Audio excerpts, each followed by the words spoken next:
हरियाणा में विधानसभा चुनाव खत्म होने के साथ ही सीएम नायाब सिंह सैनी ने एक बार फिर से मुख्यमंत्री पद के लिए शपथ ग्रहण करते हुए जिम्मेदारी संभाली और दूसरी बार हरियाणा के सीएम बने। लेकिन सीएम बनते ही सीएम नायाब सिंह सैनी और केंद्र की मोदी सरकार दोनों ही सवालों के घेरे में खड़ी हो गई है। और ये सवाल किसी और ने नहीं बल्कि हरियाणा में बीजेपी की विरोधी पार्टी रही बसपा की मुखिया मायावती ने उठाए हैं। साथ ही बसपा सुप्रीमो ने बीजेपी पर षड्यंत्र रचने का भी आरोप लगाया है। तो क्या है पूरा मामला और बसपा सुप्रीमो मायावती ने हरियाणा की राज्य और केंद्र की मोदी सरकार पर क्यों लगाए आरोप, बताएंगे अपनी इस रिपोर्ट में। नमस्कार, मैं आकांक्षा और आप देख रहे हैं इंडिया पब्लिक खबर। बीते 8 अक्टूबर को हरियाणा विधानसभा चुनाव का चुनावी रण खत्म हो चुका है। हरियाणा विधानसभा चुनाव में एग्जिट पोल के नतीजों के ठीक उलट राज्य में सत्तारूढ़ बीजेपी की लहर चली और बीजेपी ने यहां 48 सीटों पर विजय पताका लहराया और तीसरी बार सरकार बनाने का काम किया है, जबकि कांग्रेस को 37 सीट पर सफलता हासिल हुई। वहीं चुनाव नतीजे सामने आने के बाद हरियाणा सरकार की कैबिनेट का गठन होने के साथ ही सीएम नायाब सिंह सैनी 2.0 का कार्यकाल भी शुरू हो चुका है। बता दें, सीएम सैनी ने प्रधानमंत्री नरेंद्र मोदी और एनडीए के बड़े नेताओं की मौजूदगी में लगातार दूसरी बार सीएम पद की शपथ ली। पद संभालने के साथ ही सीएम सैनी ने बड़े फैसले लेना भी शुरू कर दिया। लेकिन नए कार्यकाल को शुरू करते ही अपने एक फैसले के चलते सीएम नायाब सिंह सैनी अब सवालों के घेरे में खड़े हो गए हैं। साथ ही केंद्र की मोदी सरकार भी सवालों के घेरे में आ गई है। बता दें कि हरियाणा में बीते दिन राज्य के नायाब सिंह सैनी सरकार के मंत्रिमंडल ने अपनी पहली मीटिंग में कई बड़े फैसले लिए। मीटिंग के बाद मीडिया से बातचीत में सीएम सैनी ने कहा कि हरियाणा सुप्रीम कोर्ट के उस फैसले को भी आज ही लागू कर देगा जिसमें आरक्षण देने के लिए अनुसूचित जातियों के भीतर उप वर्गीकरण करने का राज्यों को अधिकार दिया गया है। यानी कि सीएम सैनी ने राज्य में सुप्रीम कोर्ट के फैसले को मानते हुए अनुसूचित जाति आरक्षण में कोटे के अंदर कोटा लागू कर दिया है। हालांकि इस फैसले पर बसपा सुप्रीमो और यूपी की पूर्व सीएम मायावती भड़क गई हैं। लेकिन सबसे पहले आप जान लीजिए कि कोटा के भीतर कोटा आखिर होता क्या है। दरअसल कोटा के भीतर कोटा का मतलब है आरक्षण के पहले से मिले आरक्षण प्रतिशत के अंदर एक अलग आरक्षण व्यवस्था लागू करना। ये मुख्य रूप से ये सुनिश्चित करने के लिए किया जाता है कि आरक्षण का लाभ समाज के सबसे पिछड़े और जरूरतमंद समूहों तक पहुंचे, जो आरक्षण प्रणाली के तहत भी उपेक्षित रह जाते हैं। इसका सीधा मकसद आरक्षण के बड़े समूहों के भीतर छोटे और कमजोर वर्गों का अधिकार सुनिश्चित करना होता है, ताकि वो भी आरक्षण का लाभ उठा सके।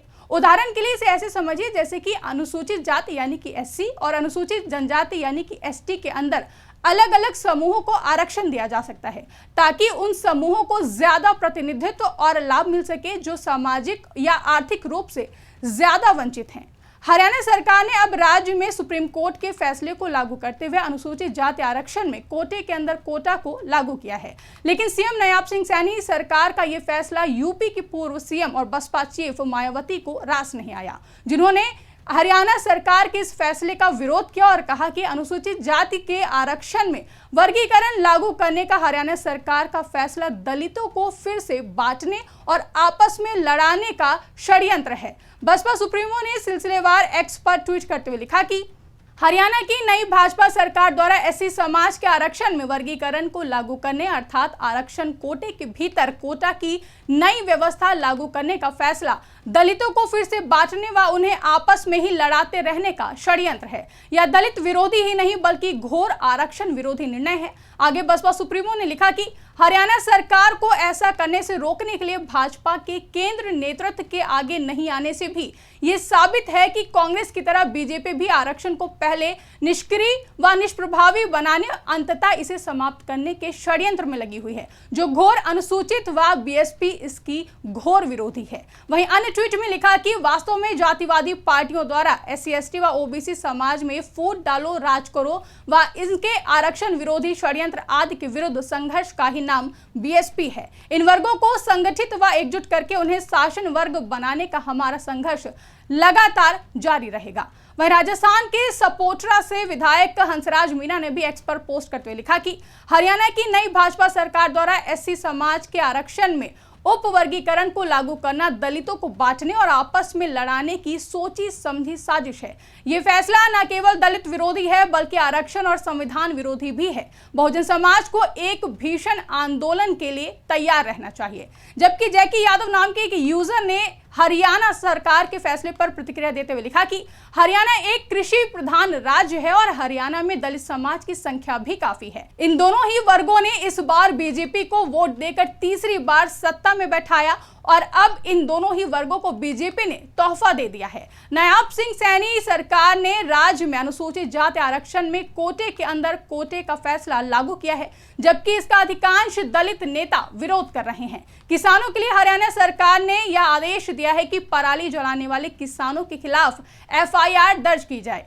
आया ना मजा? अभी क्या हुआ, जो किया है उसका मजा तो लेना ही पड़ेगा ना। तो वहीं उत्तर प्रदेश के डिप्टी सीएम केशव प्रसाद मौर्य ने भी हरियाणा सरकार के फैसले का स्वागत करते हुए एक ट्वीट किया, जिसमें उन्होंने लिखा कि सुप्रीम कोर्ट के 1 अगस्त 2024 के फैसले के तहत मैं व्यक्तिगत तौर से हरियाणा सरकार द्वारा SC/ST में उप वर्गीकरण लागू करने का स्वागत करता हूं।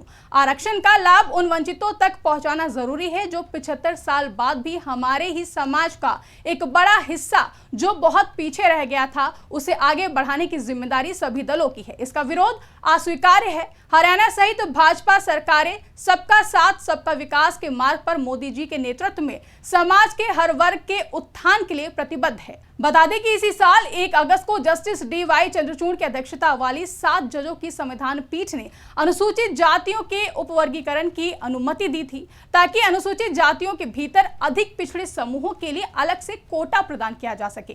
फैसला 7 जजों की पीठ ने 6-1 के बहुमत से सुनाया था, जिसे मानते हुए हरियाणा सरकार ने इसे लागू करने का फैसला लिया है, जिसके बाद कोटे में कोटा लागू करने वाला हरियाणा पहला राज्य बन गया है। लेकिन अब हरियाणा सरकार के इस फैसले पर बसपा सुप्रीमो मायावती ने मोर्चा खोल दिया है, जिसके बाद मायावती ने न सिर्फ हरियाणा की नायब सिंह सैनी सरकार पर हमला बोला, बल्कि केंद्र की मोदी सरकार पर भी दलितों को बांटने और उन्हें आपस में लड़ाने का आरोप लगाते हुए कहा कि बीजेपी भी कांग्रेस की तरह आरक्षण खत्म करने का काम करने वाली है। बता दें कि बसपा सुप्रीमो मायावती इस बार के चुनावों में पूरी तरह से एक्टिव हैं और लगातार चुनावी मुद्दों के साथ ही दलितों के मुद्दे को उठाने का भी काम कर रही हैं। हरियाणा में भले ही बसपा का अच्छा प्रदर्शन नहीं रहा, लेकिन यूपी में होने वाले 10 में से 9 विधानसभा सीटों पर उपचुनाव जो हो रहे हैं, उसके लिए बसपा सुप्रीमो मायावती एक बार फिर दलित वोटरों को साधते हुए अकेले दम पर ही चुनावी मैदान में उतर रही है, जिसके चलते बसपा सुप्रीमो ने हरियाणा की बीजेपी सरकार के कोटे में कोटा फैसले का विरोध करते हुए सरकार पर आरक्षण खत्म करने का बड़ा आरोप लगाने का काम किया है। फिलहाल हरियाणा सरकार के इस फैसले पर आपकी क्या राय है, कमेंट करके हमें जरूर बताएं। साथ ही अगर अभी तक हमारे YouTube चैनल को सब्सक्राइब नहीं किया है तो चैनल को सब्सक्राइब करना ना भूलें।